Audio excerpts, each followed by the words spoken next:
Fernando Puig, vicepresidente ejecutivo de la Cámara de Comercio y Producción de Santiago, está con nosotros, docente, economista, y siempre interesante conversar sobre la situación no solo económica, sino de otras índoles, social y política, si se quiere. Él es muy versado, un hombre con mucha profundidad en sus análisis, y con él estaremos conversando en este café de Diario 55. Buenos días, Fernando. Buen día, placer inmenso. Estoy en mi casa aquí. Yo lo sé, y así nos sentimos nosotros cuando usted viene, que es parte de esta familia.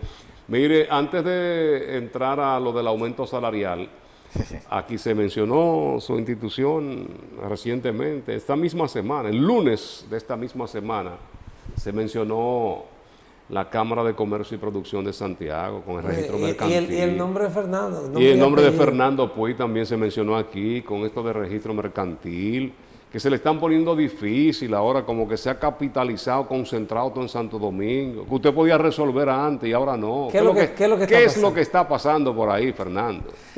Bueno, hay en curso un proceso de mejora del servicio, porque si no fuera para mejora no se estuviera haciendo, que ha implicado el cambio de software, o el cambio del proceso. Más que el cambio de software, es el cambio en una parte del proceso de registro mercantil, básicamente para unificar criterios y que todas las cámaras puedan analizar de igual manera todos los expedientes.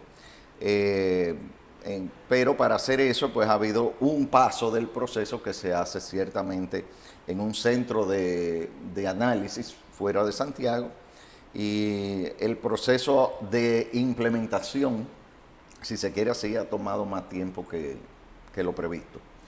Se inició en diciembre, a principios de diciembre, ya vamos a 2 meses, y ciertamente ha habido atrasos que nosotros ni lo queríamos ni lo buscamos, pero tampoco tenemos muchas herramientas para mejorarlo. Y ciertamente, como bien dice Fran, anteriormente pues uno buscaba, primero, siempre trabajamos en estricto orden de llegada. Y ahora pues ha habido unas dilaciones no deseadas. Pero se supone que cuando esto se resuelva ya los tiempos a lo que están siendo sometidos los procesos, que parece que es lo que no ha parecido una mejora para los usuarios, los tiempos se van a reducir. Sí, ciertamente. De hecho, el programa está previsto, o el proceso está diseñado para que todos los expedientes sometidos tengan respuesta en 24 horas. Todos. Y hay que decir, por ejemplo, del total de procesos sometidos, en lo que nosotros entregamos el día jueves y el día viernes de la semana pasada, no tengo lo de ayer y antes de ayer, no lo saqué, pero cuando a alguien se le atrasa, si tú sometes un expediente y tiene una semana, pues no se justifica. O sea, que esa dilación, porque eso te debe estar costando dinero. Pero hoy, el 30% de las transacciones ya son inmediatas. O sea, no es que 1 hora, 2 horas, 3 horas. Es que tú sometiste una renovación o pediste una copia de un documento, pagaste y automáticamente lo reciben en el correo. Ni siquiera tiene que ir. ¿Incluso registro mercantil? Sí. Si es una renovación sin cambio, desde el momento que pagaste en línea, no tienes que ir a la cámara, automáticamente te sale tu documento. Entonces, ¿para qué que se está generando esta tardanza en responder? Por ejemplo, Juan Carlos Ortiz estuvo aquí hablando y refería tiempos de más de 1 mes. Sí, hay casos. ¿Para qué proceso? ¿O son situaciones específicas? No, transformaciones, modificaciones y las relativas a ventanilla, que es las que son por el proceso o por la aplicación de Formalízate, que es para que te salga tanto el nombre comercial como el RNC. Nosotros hacemos la parte nuestra de inmediato, pero en asignarle el RNC, pues, hay una dilación también que no corresponde al proceso nuestro, porque también hubo un cambio de software en la DGI para el proceso para asignar el software a las solicitudes por formalización. Entonces, la renovación, la actualización del registro se puede hacer ya vía internet, ¿o no? Sí, Se la puede hacer. renovación sin cambio y la solicitud de documentos, las copias certificadas, esas dos. Él decía que lo otro se podía lograr con un pago VIP. Se lograba en 48 horas. No, horas. eso nosotros lo eliminamos cuando llegó la pandemia. O sea, hace 4 años atrás, 5 años atrás, nosotros eliminamos el VIP, que era para trabajar de un día para otro. ¿Por qué lo eliminamos? Porque la idea es que todos estén en 24 horas, o de manera automática, o de manera inmediata. Entonces, no te voy a castigar cobrándote más para algo que tal vez Fran no puede pagar. Entonces, ya eso es un privilegio. Entonces, de manera de hacerlo, como todos los procesos se modificaron con la pandemia, nosotros definitivamente lo que hicimos fue eliminar eso y acelerar el paso para que todas las respuestas fueran, digamos, más rápidas. Y de hecho, nosotros teníamos casi año y medio antes de iniciar este cambio, en que el 96.5% de las solicitudes se respondían de un día para otro. Y el otro 3,5% al segundo día. O sea, nosotros teníamos eso totalmente controlado. Y a partir de este sistema se va a reducir, aunque sea nuevo. Sí, se va a reducir. Se va a reducir porque incluso el porcentaje de transacciones que son automáticas, que ya está en un 30%, era prácticamente como menos de un 5% la que nosotros teníamos, casi automática, no automática, inmediata, automática no, inmediata. Ese 30% en la Cámara de Santo Domingo y en la Cámara de la Provincia de Santo Domingo, que ya tiene un par de años con este software, está en un 40 y tanto %. O sea que nosotros estamos reduciendo el flujo de personas y la espera a 0 minutos. Fernando, entonces, ¿qué es lo que ha generado la situación? ¿Por qué no se ha podido lograr esto? Porque la última vez que te tuvimos aquí a final de año, tú le decías a la población, no hagan registro este fin de semana. Sí, porque fue Esperen al lunes. Daba la impresión de que ya el lunes todo iba a estar fluyendo con esta normalidad y la celeridad que tú dices que va a tener todo. Sí. Entonces, ya vamos ahora a febrero. ¿Qué es lo que ha pasado? Mira, el proceso como se ha diseñado, hay que decirlo, esa centralización del proceso de análisis en un centro de análisis fuera de las cámaras es para todo el país. Y en diciembre no fue Santiago que entró, que es la segunda cámara más grande después fuera del distrito, en la provincia de Santo Domingo y después Santiago. Pero no fue Santiago que entró. O sea, en el mes de diciembre entraron todas las cámaras, digamos, más grandes. Entró La Vega, entró La Romana, entró La Altagracia, entró San Pedro, entró Puerto Plata, entró Duarte. O sea, al mismo tiempo. Entonces, realmente, el acostumbrarse todo el personal de toda la Cámara al nuevo proceso realmente ha sido mucho más lento de lo esperado.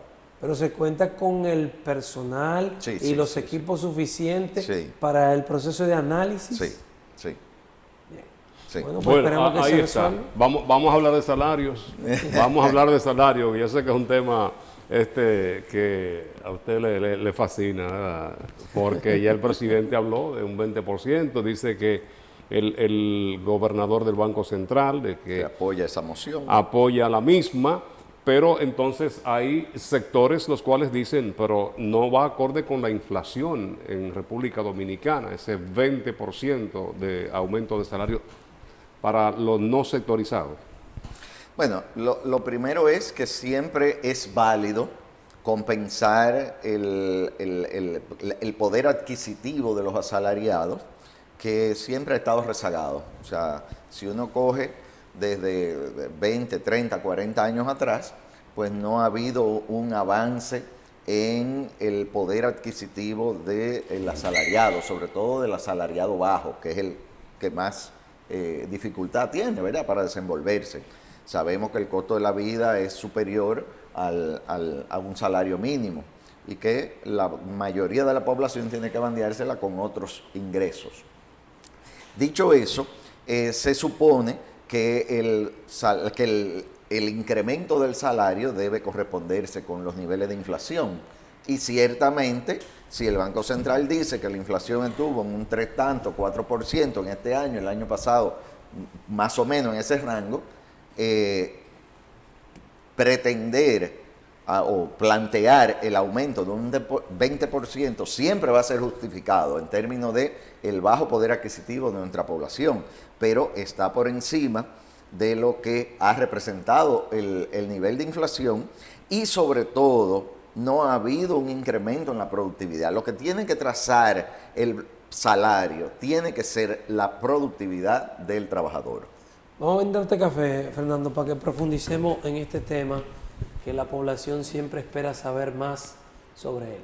Gracias. Así es. Café Santo Domingo, lo mejor de lo nuestro. Gracias, Xiomara.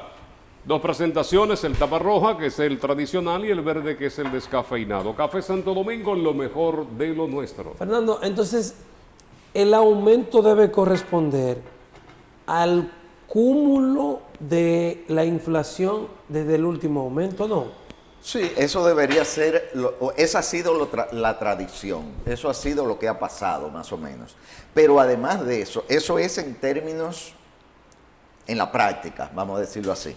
Pero en la realidad el salario debe corresponder al nivel de productividad del trabajador, no al nivel de inflación. ¿Por qué un trabajador básico en Corea o en Japón gana mucho más? Porque el valor que le agrega a la producción es mucho mayor.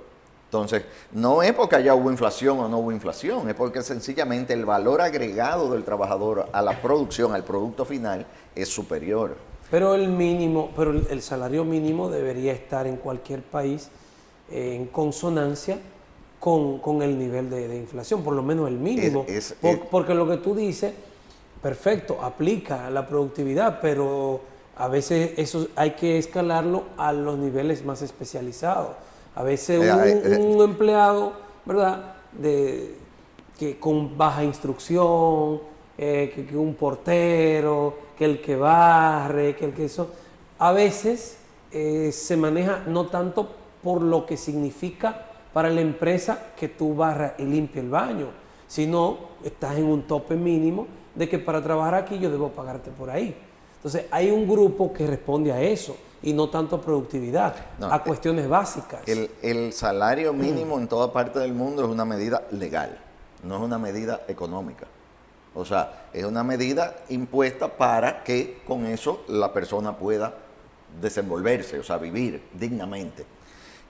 Sin embargo, la productividad y voy a mencionar cualquier oficio, la productividad de un dispensador de gasolina en una estación de gasolina o de un cajero en un supermercado no es la misma, no hay la disciplina cuando tú te paras a atender el que llegó de último, a contar la historia de lo que hiciste ayer, de lo que pasó anoche, que cuando el que está trabajando está concentrado en su labor y lo que quiere es darte el servicio y despacharte. O sea, aún al nivel más bajo, también hay una productividad. Entonces, claro. El salario mínimo viene a ser, en todos los países, una medida legal porque no se corresponde, como bien dice, a la productividad, pero tampoco ha habido una mejora en la productividad. Y la mejora en la productividad tiene que venir dada por el nivel de educación. ¿Y eso no depende de cada institución? No. O sea, cada institución entrena. La mejora en la productividad no es una dependencia directa de la formación continua, y de la educación básica.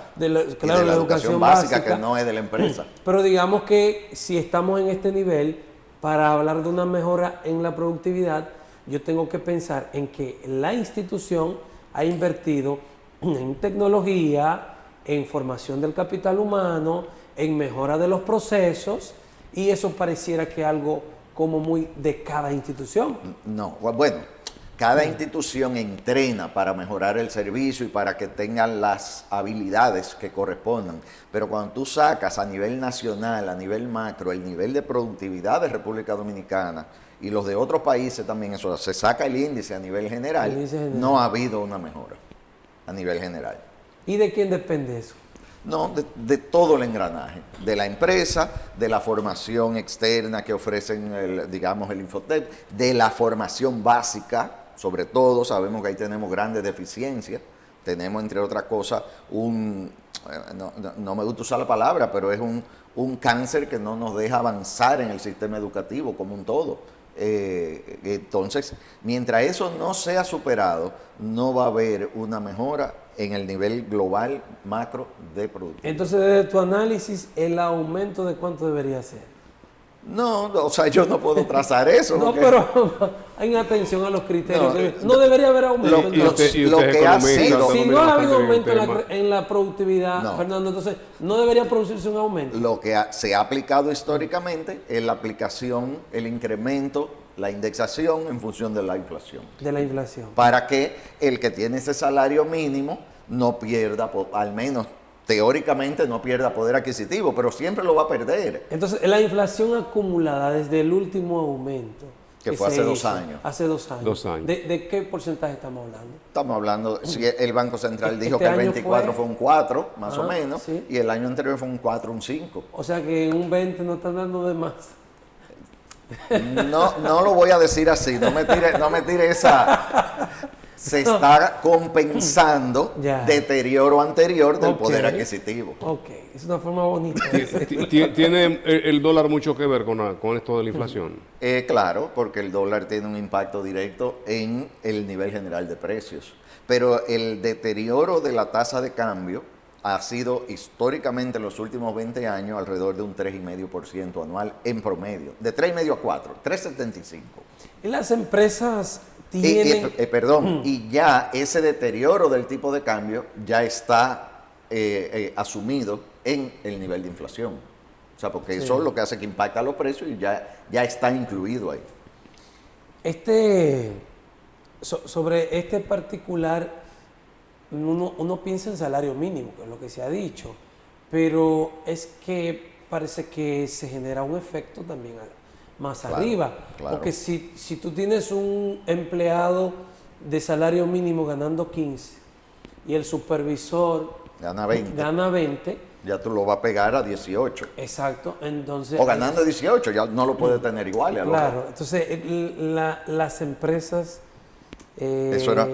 digamos, del grupo de empresa mediana, que son de ahí hacia abajo, están en condiciones de un aumento de un 20%. Precisamente esa era la parte que faltaba, y es que independientemente de que sea un 10, de que sea un 20, de que sea un 30, lo que fuere, esto tiene un impacto importante en las empresas, sobre todo porque no se estaba hablando en este momento de eso, aunque sí hay una regla de que cada 2 años se indexan los precios, los salarios, pero eso tiene un impacto sobre todo en la empresa pequeña. Entonces, el momento debe ser oportuno, y esto es algo que hemos sostenido desde hace tiempo, para que se actualice el Código de Trabajo y tenga un impacto menor en el pasivo laboral, sobre todo de esas pequeñas y medianas empresas. Y cuando hablo de modificar el código, actualizar el Código de Trabajo, tengo que aclarar para que el que está viendo, nadie del sector empresarial en ningún momento ha dicho eliminar la cesantía.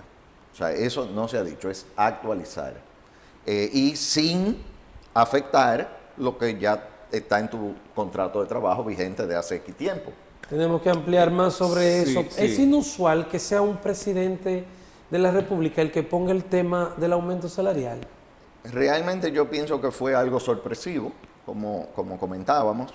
Se quiso poner adelante con un tema que todavía no ha llegado, porque normalmente esto se habla como por abril, por allá, o sea, marzo, abril, mayo, y a veces se discute hasta más allá.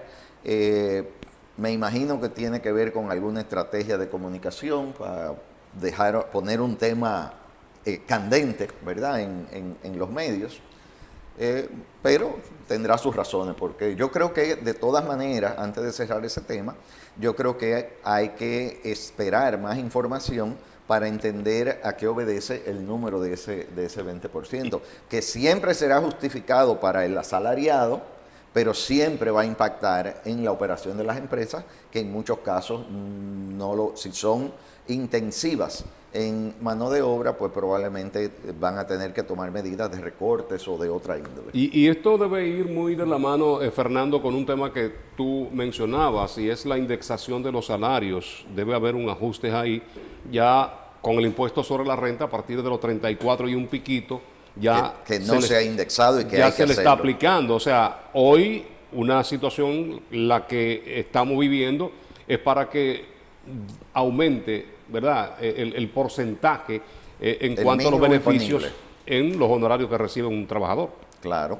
O sea, esto se tomó, ahora mismo no recuerdo cuántos años, pero eso tiene como 10 años que no se indexa el mínimo imponible y sigue estando frisado en 34,000 pesos. Ya esto debiera estar casi en 50. El salario que no tiene que retribuir impuestos sobre la renta porque es casi un salario básico. Que hay una escala para esto. Sí, pero se ha quedado inamovible. El que gana, el que ganaba, vamos a decir, 30 hace 10 años y que llegó a 34 y pico, pues ya tienen que empezar a pagar. Si llegó a 40, todavía debiera estar exento. Vamos a publicidad, ya regresamos. Nos quedamos aquí, nos dicen, nos quedamos aquí. Ok. Vamos a aprovechar, ya que planteó Fernando este tema del código. Fernando, la propuesta de los hombres de empresa es que a partir de ahora... Nuevas contrataciones, es decir, el que tiene su derecho adquirido... sigue corriendo igual. Igual, pero que a partir de nuevas contrataciones se maneje con un seguro de desempleo. No, hay varias propuestas. ¿Cuáles son? Hay varias propuestas, pero la más socorrida es que haya un tope, porque donde esto da especialmente duro es en la pequeña empresa, cuando un trabajador tiene muchos años, que si decide irse, pues tiene un valor, si la empresa decide prescindir de su servicio, pues tiene un valor importante acumulado que quiebra el negocio. Entonces, eso es particularmente importante en ese segmento y en los salarios muy altos. Entonces, si nos ponemos a ver y quitamos del medio el 50 y tanto % de informalidad, ya eso no tan afectado. La idea principal es ponerle un tope en cantidad de salarios mínimos que puede acumular una persona por nivel de cesantía. Entiendo. Y eso es lo que hay que, establecer. Si son 5, si son 10, si son X números de salarios mínimos, y no que una persona que tiene un salario alto tenga derecho a reclamar o a recibir por un desahucio X cantidad de millones de pesos. Y que en un negocio pequeño, un salón de belleza, que siempre son medio informales, pero a la hora de reclamar un derecho, pues el trabajador tiene su derecho, ¿verdad? Y un salario mínimo de 15 o de 20 mil pesos, si una persona tiene 10 años, el salón tiene que buscar 200 o 300 mil pesos, que difícilmente lo tiene en reserva. O sea, si el pasivo laboral se le registrara a todas las empresas, aquí hay muchísimas empresas que están quebradas y no lo saben. Sí, porque es una deuda que está ahí. Otra medida es que el impuesto sobre la renta reconozca una reserva, porque el problema es que si yo hago una reserva cada año, para el momento que yo tenga que prescindir de alguien, yo tengo que pagar impuestos de eso, porque no me lo reconocen como gasto hasta que se ejecuta. Eso sería interesante porque, como dices, debería ser parte del presupuesto de la institución, claro, el porcentaje para eso. Claro. Pero entonces lo llevas a una cuenta y luego tienes que pagar 27% sobre eso. Fernando, en las cámaras de comercio ¿tienen algún nivel de participación en este proceso de las facturas ahora, ¿cómo le llaman? La facturación electrónica. Facturación electrónica. Bueno, tenemos que implementarlo igual que las demás instituciones y empresas. Como facturamos, pues nosotros damos entre las empresas que tenemos que implementarlo. Pero aquí no sé si habrá un proceso de formación, entrenamiento y seguimiento a los asociados, a los miembros Sí. de las cámaras. Claro, en coordinación con la DGI, porque es un proceso de Ya. DGI, pero nosotros pues en muchas cámaras hemos sido facilitadores a nivel de instrucción, a nivel de entrenamiento, para canalizar hacia nuestra membresía principalmente pues la forma de hacer este proceso lo más ágil posible. ¿Cómo va a favorecer eso al país? Mira, yo soy partidario y nosotros como institución siempre lo hemos sido de que hay que cumplir con toda la regulación. No es posible que un país se desarrolle teniendo un 50 y tanto por ciento de informalidad y un 40% de evasión o de elusión y realmente queremos que el Estado lo haga todo, pero para eso el Estado tiene que tener sus ingresos, por lo menos lo que ha presupuestado. Entonces, definitivamente que el Estado no produce nada. El Estado nada más gasta lo que nos saca de los bolsillos. Entonces, si no nos lo saca de los bolsillos, crudamente, pero esa es la realidad, ¿de dónde lo va a sacar? ¿Va a continuar el endeudamiento o va a prender la maquinita de los inorgánicos? Que eso es algo que nadie entiende viable, ni mucho menos sostenible. Dice Juan Ariel Jiménez, no sé si como economista de la oposición, Brillante, Juan Ariel. nos representa en Harvard, ¿verdad? Sí, no, La brillante. intelectualidad dominicana. Brillante. Dice él que no es halagüeño el crecimiento de la República Dominicana para este 2025, que a pesar de lo que dice el gobierno y de irse reduciendo el porcentaje de interés, eso no se ha visto reflejado en la economía. ¿Cuál es la posición tuya sobre ese particular? Bueno, pienso que ahí hay un sesgo, ¿verdad?, de su representación partidaria. Los organismos internacionales que miden a todos los países con la misma vara, pues no dicen eso. Ya se está hablando de que estaríamos creciendo cerca de un 5%, al igual que el año pasado. Pero independientemente de eso, sí hay signos de alerta. Y lo hemos dicho antes, la cantidad de porcentaje de los ingresos públicos que se gastan en intereses realmente ya son signos de alerta. Pero eso en este año no hay forma de evitarlo. O sea, eso tomando correctivos, aumentando la generación de divisas, es que a la vuelta, frenando el endeudamiento, para frenar el endeudamiento, primero hay que no tener un déficit comercial, un déficit en nuestra balanza de pago, ni en la comercial, y seguir atrayendo inversiones, ni tener un déficit en el presupuesto, que también lo tenemos. Entonces, esto tarde o temprano va a implicar apretarse el cinturón. El año pasado tuvimos una reforma fallida, todo el mundo la rechazó, por lo menos en la forma en que fue planteada, y todavía hay cuestionamientos sobre eso, si fue planteada de esa forma, para que precisamente fuera rechazada. Y no se comenzó, Entonces, no se está apretando ya el cinturón, no se ha comenzado a introducir elementos de recaudación fiscal, quizás de manera un poquito soslayada, Exacto, soterrada. Exacto. Sí, pero eso no va a ser suficiente.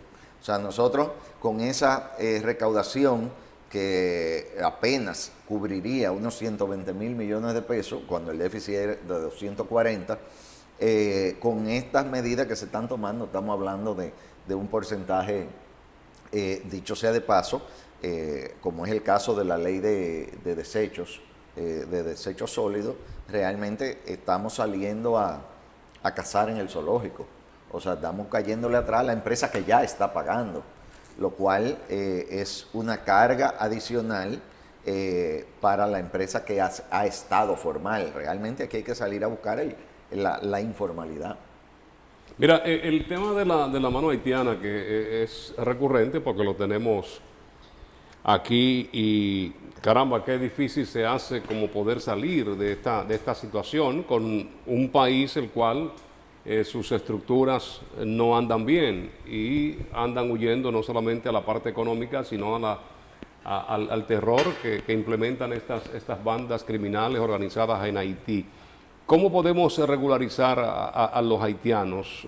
Ya vemos que en el este, por ejemplo, hay sectores productivos que están pidiendo de que esto se haga. Sin embargo, vivimos la situación de que Migración constantemente anuncia de que fueron enviados 10, 15, 20 mil haitianos hacia su país. Y uno no sabe si volvieron por otro, si no llegaron a destino. Y del gran negocio que sí, se habla de definitivamente que junto con el endeudamiento, el tema migratorio, que está planeado, visualizado a agravarse, tanto por las deportaciones de Estados Unidos a Haití como a República Dominicana, eso va a ser una presión hacia República Dominicana.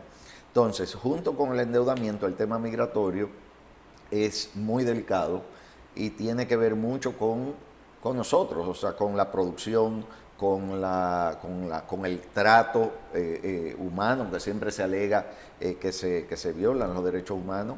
Ese es un tema delicado, pero definitivamente que procede regularizar, registrar y documentar a todo el trabajador extranjero, sea de Haití o de donde fuera. O sea, porque esa falta de regulación lo que hace es que agrava en términos de pago, que saca del mercado laboral a un segmento del ciudadano dominicano, que muchos dicen, no, es que el dominicano no quiere trabajar. Oye, pero es que yo no lo voy a buscar si alguien me lo hace por la mitad. Entonces, es un tema muy delicado que tiene muchos vasos comunicantes en la totalidad de la economía dominicana. Pero en ese punto, por el medio que sea, hay que regularizar y documentar a la mano de obra extranjera. Se paralizan sectores como la construcción, la industria agroindustrial, parte del turismo. Si tenemos un día sin haitiano, como dice la película aquella, un día sin mexicano, ¿verdad? Sí, ciertamente. O sea, hay sectores, como esos que acaba de mencionar, la construcción, el arroz, el cacao, el café, que descansan de manera importante en la mano de obra haitiana. En el caso y ahí volvemos y caemos en el primer tema que tratamos. O sea, en el caso del turismo, definitivamente que el haitiano domina más idiomas que el dominicano, o sea, de una manera u otra, o sea, por necesidad o por lo que fuere.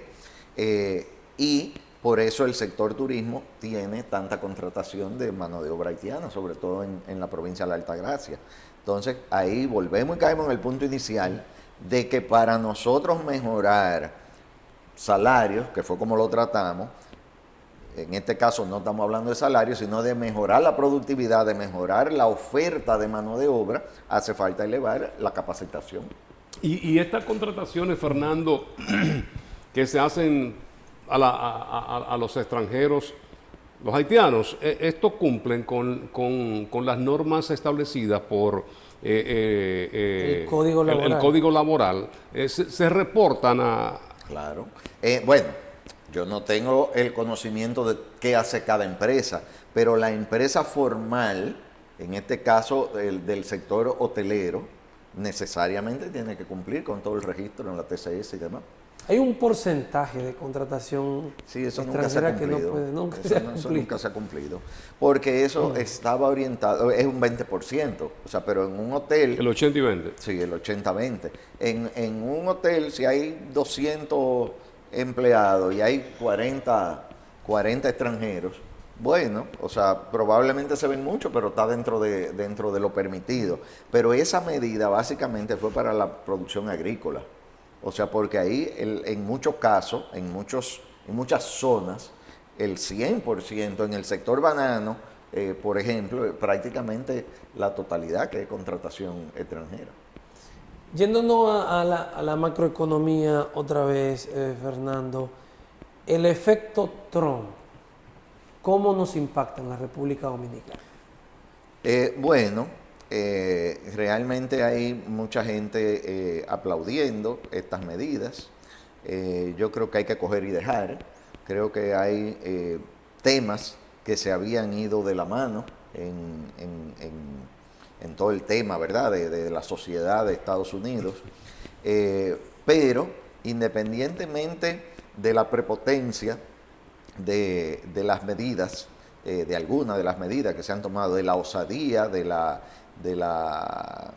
no sé cuál sería la palabra, del exceso, independientemente de eso, pero en lo que tiene que ver con la migración indocumentada, pues nos va a impactar. Nos va a impactar, como ya acabamos de mencionar. Las remesas. No tanto por las remesas, pero van a devolver indocumentados. Van a sacar de Estados Unidos personas con expedientes criminales, tomando en cuenta que muchas medidas que aquí no son criminales, allá sí lo son. O sea, por ejemplo, aquí tú evades impuestos y habrá hasta quien te lo celebre y al final tal vez paga una multa o tal vez te hacen un descuento, pero no pasó de ahí. Allá evadir impuestos es criminal. Llevarse un semáforo en rojo, allá es criminal, porque está exponiendo la vida de la persona. Aquí eso es un relajo, aquí te sacan la lengua si tú le tocas una bocina a un motor que se pasó un semáforo en rojo. Entonces, todo eso impacta porque van a llegar personas que tienen expediente allá y nos va a crear también una presión vía la frontera. Yo creo que esas son las principales. Si nos vamos por el otro lado de la remesa, Trump está tratando de que se aumente la producción en Estados Unidos y eso pudiera implicar mayores contrataciones, o sea, eso es lo que se visualiza.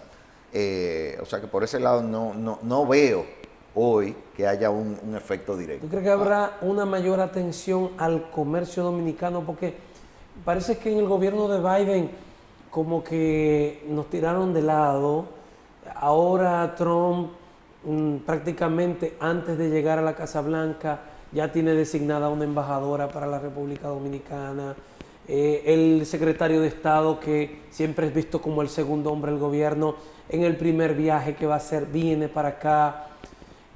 Los chinos han comenzado a adueñarse de un sector del comercio. ¿Tú crees que ahora con esta visión de Trump, ese tema del comercio, República Dominicana, Estados Unidos, tome otro giro, haya otras atenciones, freno con los chinos? Bueno, lo que se visualiza hasta ahora es que se nos está colocando en un sitial de mayor importancia. O sea, ciertamente el que duráramos 4 años sin un embajador genera muchas preguntas.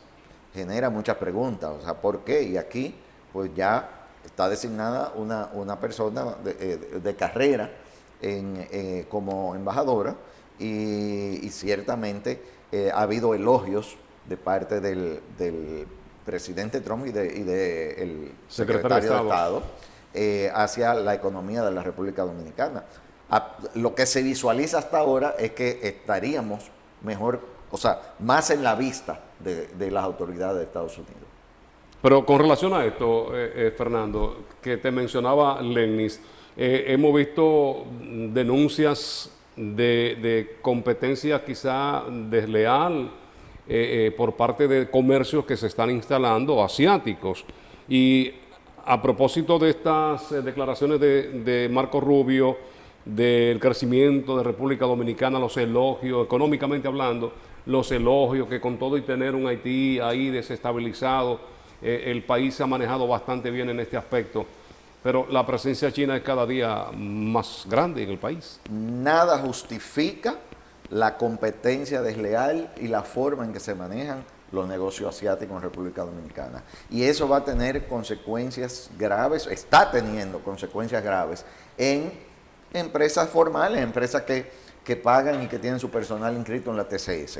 O sea, eso realmente, la forma en que se han logrado estructurar todo este andamiaje, porque es toda una red de cientos de empresas que existen o de negocios que existen, que al final confluyen hacia 3 o 4 empresas principales.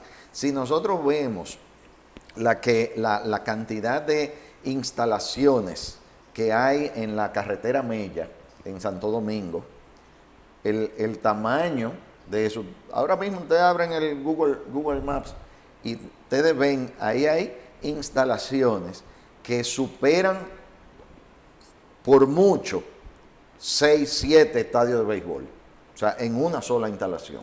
Entonces, todo eso es en detrimento, y según se dice, y todo aparenta ser así, es con un tratamiento tibio en el pago de los aranceles. O sea, eso es porque no hay otra forma, no hay forma de que yo compre esa tasa y pague 10 pesos de impuestos y que en el negocio de al lado, asiático, la vendan en 5.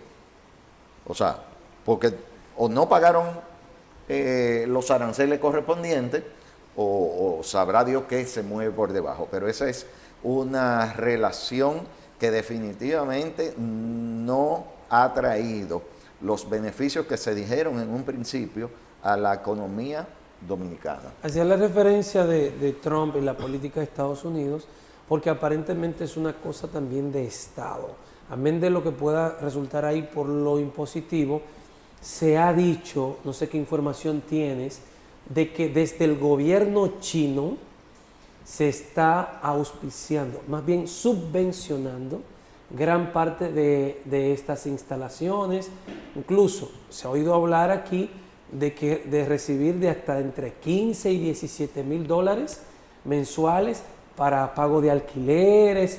Yo no sé qué información tú tienes sobre eso, porque nos han dicho hasta que hay comerciantes de Santiago que han preferido rentarle a los chinos. Claro, y coger eso. ¿Qué nos puedes decir? Sí, no, es así. O sea, realmente es una, ¿cómo es que dicen?